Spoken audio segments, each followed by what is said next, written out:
हुकूमत मुज़ाकराती कमेटी बनाने में संजीदा है कि नहीं है? देखिए, ये फैसला जो है ये तो प्राइम मिनिस्टर ही करेंगे। मिनिस्टर साहब ने खुद on the floor of the house opposition को बड़ी ओपन ऑफर दी थी कि अगर हुकूमत के पास उनकी कस्टडी हो, हुकूमत ने उनको डिटेन किया हो, नजरबंद करके रखा हो, तो हुकूमत बिल्कुल इसके ऊपर गौर कर सकती है। वज़ीर आज़म के मुशीर ने PTI से मुज़ाकरात शुरू होने की तरदीद कर दी। राना सनाउल्लाह कहते हैं मुस्लिम लीग नून मुज़ाकरात के हक में है। PTI से मुज़ाकरात के लिए एस्टैब्लिशमेंट से इजाज़त की ज़रूरत नहीं। प्रोग्राम G4 गरीदा में गुफ्तगू करते हुए मजीद कहा कि मुज़ाकराती कमेटी तश्कील देने का फैसला वज़ीर आज़म करेंगे। PTI के सीनियर कायदीन का हमारे साथ राबता रहता है। स्पीकर अयाज सादिक से PTI दोस्तों की मुलाकात हुई। मुझे समझ नहीं आ रही कि क्योंकि उसके राइज है वो डिस्कस करेंगे। जब भी कोई चीज़ होगी तो हमने ये तय किया है कि अगर डायलॉग होंगे और बाकायदा तो हम पूरी मतलब पब्लिक के सामने करेंगे, मीडिया होगा और ओपन होगा, कोई खुफिया डायलॉग नहीं होगा।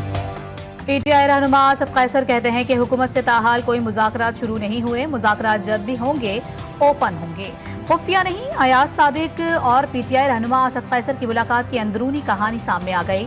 मुलाकात में मुल्की मफाद में मिल बैठकर इत्तफाक राय पैदा करने पर गुफ्तगू हुई। दोनों तरफ से सख्त मौक़िफ़ रखने वालों को समझाने पर इसरार। अयाज सादिक ने तजवीज़ दी है कि आप अपनी जमात से सख्त गिर मौक़िफ़ रखने वालों को समझाएं। मैं अपनी जमात के सख्त गिर मौक़िफ़ रखने वालों को समझाऊंगा। अपोजिशन लीडर उमर अयूब कहते हैं सबके साथ मुज़ाकरात के लिए तैयार हैं, हमारे मौक़िफ़ में कोई तब्दीली नहीं।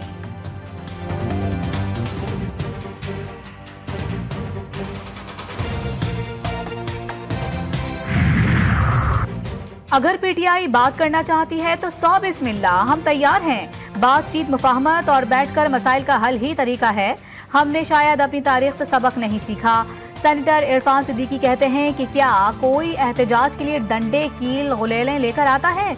हम आज भी चाहते हैं खुले दिल से बातचीत हो। मजीद कहा, आज भी कहा गया है कि बातचीत फला तारीख तक करें। बातचीत होनी चाहिए, ऐसे बातचीत कैसे आगे बढ़ेगी?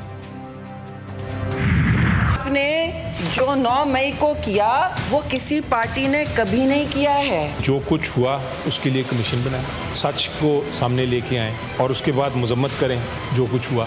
हमने पाकिस्तान को जलाओ घेराव की आज़ादी कभी नहीं मांगी, ना उसे आज़ादी समझा। आपको तब फ्रीडम मिलेगी जब आप जिम्मेदारी लेंगे। और जहाँ तक मुज़ाकरात का ताल्लुक है, हमने कमेटी बनाई हुई है। इस वक्त माहौल बेहतर हो गया है क्योंकि ये तैयार हो रहे हैं, ये बैठ गए हैं। इन्होंने देखा है कि अब ये और किसी नाजायज तरीके से फैज़याब नहीं हो सकते। सर्द मौसम में सेनेट का माहौल गर्म। शहरी रहमान और बैरिस्टर अली जफर में तकरार। शहरी रहमान बोली, PTI वालों ने जो 9 मई को किया वो किसी और सियासी जमात ने नहीं किया। जलाओ घेराव को आज़ादी नहीं समझते। उन्होंने देख लिया ये अब कहीं और से फैज़याब नहीं हो सकते। सेनेटर अली जफर बोले, हमारा D चौक में पुरअमन एहतजाज था। हुकूमती साइड से कई लोगों ने आकर कहा कि ये ज्यादती हुई। मैं ज़ाती तौर पर समझता हूँ कि बातचीत का रास्ता बंद नहीं होना चाहिए। जो कुछ हुआ उस पर कमीशन बनाया जाए। तोशाखाना 2 केस में बानी PTI और बुशरा बीबी पर फर्द जुर्म आए। दोनों का सेहत जुर्म से इनकार। जज शाहरुख अर्जुमन ने फर्द जुर्म पढ़कर सुनाई। बानी PTI और बुशरा बीबी अदालत में पेश हुए। केस की समाअत 18 दिसंबर तक मुलतवी। इस्लामाबाद हाई कोर्ट ने बुशरा बीबी की तोशाखाना केस 2 में जमानत मंसूखी की दरखास्त निपटा दी। मैं वाज़ेह तौर पर कहना चाहता हूँ कि हमने कोई गलती नहीं की। हमारा जिम्मेदार ऐवान सदर है, पूरा रिकॉर्ड मौजूद है, हम दस्तावेजी बात करते हैं। आसिफ अली जरदारी साहब को उस पर एतराज करने की क्या गुंजाइश? मदारिस रजिस्ट्रेशन का मामला मौलाना मानने को तैयार नहीं। ऐवान सदर पर इल्जामात। JUI सरबराह मौलाना फजलुर रहमान कहते हैं दीनी मदारिस के मामले को उलझा कर रख दिया गया। हमारा उलमा से कोई इख्तिलाफ नहीं। हमारी शिकायत सिर्फ और सिर्फ ऐवान सदर और सदर मुमलिकत से है। मौलाना फजलुर रहमान ने बता दिया। सवाल किया, हुकूमत के मंजूर करदा बिल पर सदर ने एतराज क्यों किया? आईनी तरमीम के बाद बिल पर दस्तखत क्यों रोके गए? मदारिस बिल के मामले पर हुकूमत ने रवैया ना बदला तो आवाम के पास जाएंगे।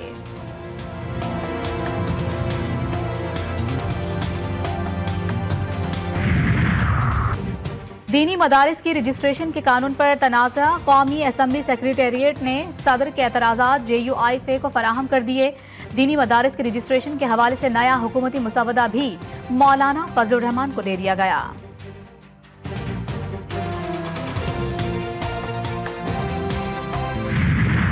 आर्म फोर्सेस में ना होने वाला फर्द फोर्सेस के डिसिप्लिन के नीचे कैसे आ सकता है?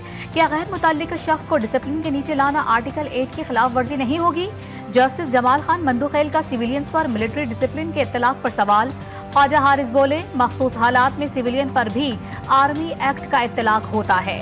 जस्टिस जमाल खान मंदुखेल ने मजीद कहा कि पाकिस्तान में सबसे बड़ा ओहदा सदर मुमलिकत का है। अगर सदर हाउस पर हमला हो तो मुल्जिम का ट्रायल इंसदाद दहशतगर्दी अदालत में होगा, मगर आर्मी अमलाक पर हमला हो तो ट्रायल मिलिट्री कोर्ट्स में। इस पर ख्वाजा हारिस ने कहा कि ये फैसला कानून साजों ने कानून साजी से किया। केस की समाअत आज फिर होगी। पार्लियामेंट को तरमीम का हक है, पार्लियामेंट को तनसीख का हक नहीं है। ये तनसीख के मुतरादिफ है। अगर आप कह दें कि इस्लाम हमारा दीन है, ये 2A को आप निकाल दें, इसको निकाल दें, तो ये आप बुनियादी तब्दीली ला रहे हैं। फौजी अदालतों को सिविलियंस के ट्रायल का इख्तियार नहीं। सिविलियंस का केस सिविलियन अदालतों में होना चाहिए। सीनियर कानूनदां चौधरी एतजाज हसन की GTV न्यूज के प्रोग्राम लाइव विद मुजाहिद में गुफ्तगू। कहा, मिलिट्री कोर्ट में सिविलियन के खिलाफ 9 मई वाला केस भी नहीं चल सकता। जनरल फैज रिटायर्ड हो चुके हैं, वो भी सिविलियन हो गए हैं। सुप्रीम कोर्ट के आगे पार्लियामान को कानून बनाने का इख्तियार नहीं।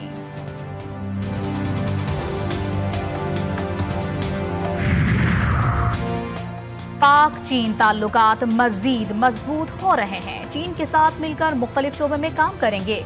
चीन के इश्तराक से पंजाब में मुतादिद मंसूबों पर काम जारी है। वजीर आला पंजाब का मौसमियाती तब्दीली से मुतालिक कॉन्फ्रेंस से खिताब। कहा, माहौलियाती आलूदगी खत्म करने के लिए चीन के तजुर्बात से फायदा हासिल करना चाहिए। इस मौत के खात्मे के लिए पंजाब हुकूमत ने हंगामी इकदाम किए हैं।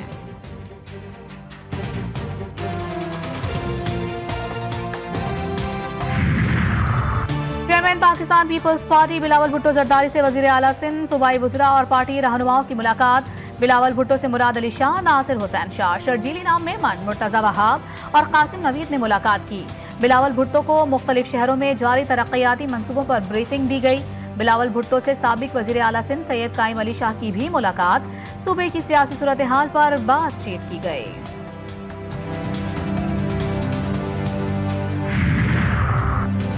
बल्दिया उज़्मा कराची के सिटी काउंसिल के इजलास में हंगामा आराई। मेयर कराची पर गैर मुनसिफाना फंड्स की तकसीम का इल्जाम। तहरीक इंसाफ और जमात इस्लामी के अराकीन की शदीद नारेबाजी। हुकूमती और अपोजिशन अराकीन में तल्ख जुमलों का भी तबादला। हाथापाई।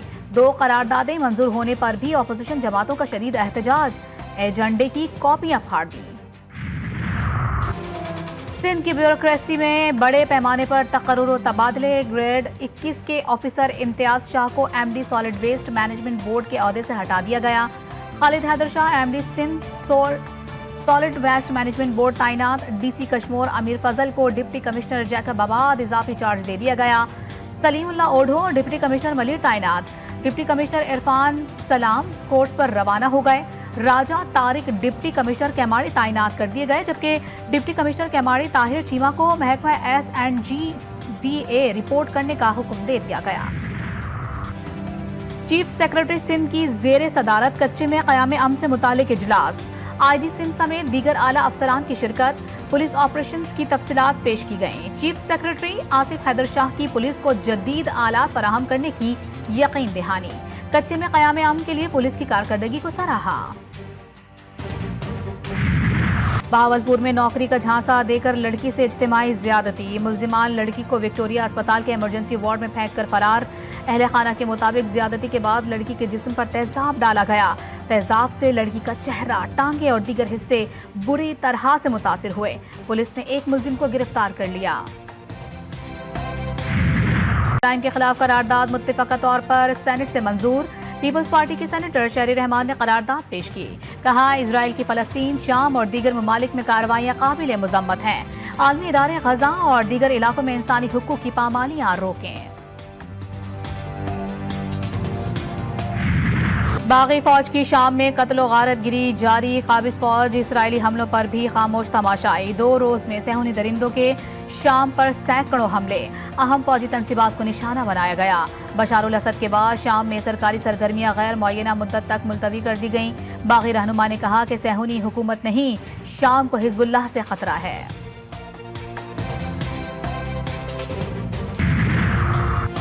वजीर आजम की काविशें रंग ले आए। शाम में फंसे 318 पाकिस्तानी वतन रवाना। बैरूत एयरपोर्ट से चार्टर्ड तैयारा दरमियानी शब इस्लामाबाद पहुंचेगा। पाकिस्तान पहुंचने पर वफाकी वजीर एहसन इकबाल समेत दीगर आला हुक्काम इस्तकबाल करेंगे।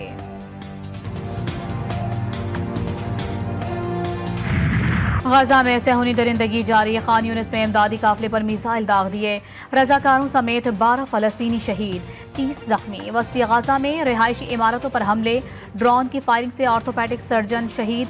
सुबह से शाम तक 30 फलस्तीनी शहीद, 99 जख्मी। शोहदा की मजमूई तादाद 8,835 हो गई। मगरिबी किनारे में भी फायरिंग से 2 फलस्तीनी जान से गए।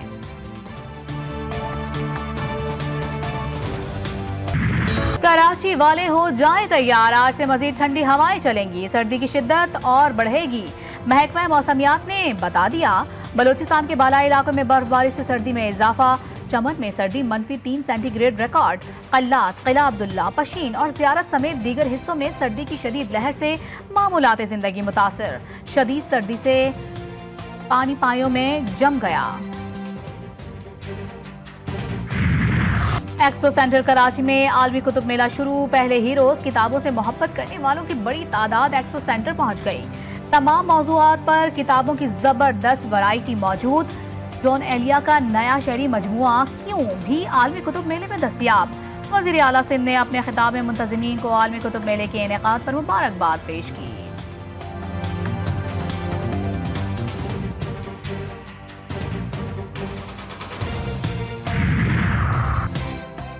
पीसीबी का high performance coach Tim Nelson के कॉन्ट्रैक्ट में तोसी न करने का फैसला। बोर्ड हुकाम ने टिम नेल्सन को अपने फैसले से आगाह कर दिया। पीसीबी मकामी हाई परफॉर्मेंस कोच तैनात करने का ख्वाहा।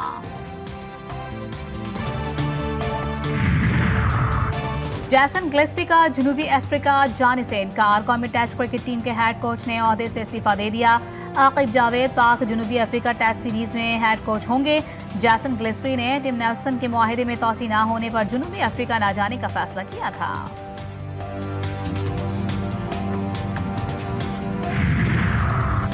सीरीज बचाने का मिशन। कौमी क्रिकेट टीम के सेंचुरियन में डेरे। शाहीनों की दूसरी मैच में फतह के लिए भरपूर तैयारियां। बैटिंग, बॉलिंग और फील्डिंग की प्रैक्टिस। पाकिस्तान और जनूबी अफ्रीका के दरमियान दूसरा T20 आज खेला जाएगा। प्रोटीज को 3 मैचों की सीरीज में 1-0 की बढ़तरी हासिल। पहले T20 में मेजबान टीम ने कौमी क्रिकेट टीम को 11 रन से शिकस्त दी थी। और दुनिया भर में क्रिसमस की खुशियां। पेरू के मेयर सांता क्लॉज बनकर शहरियों के सामने आ गए।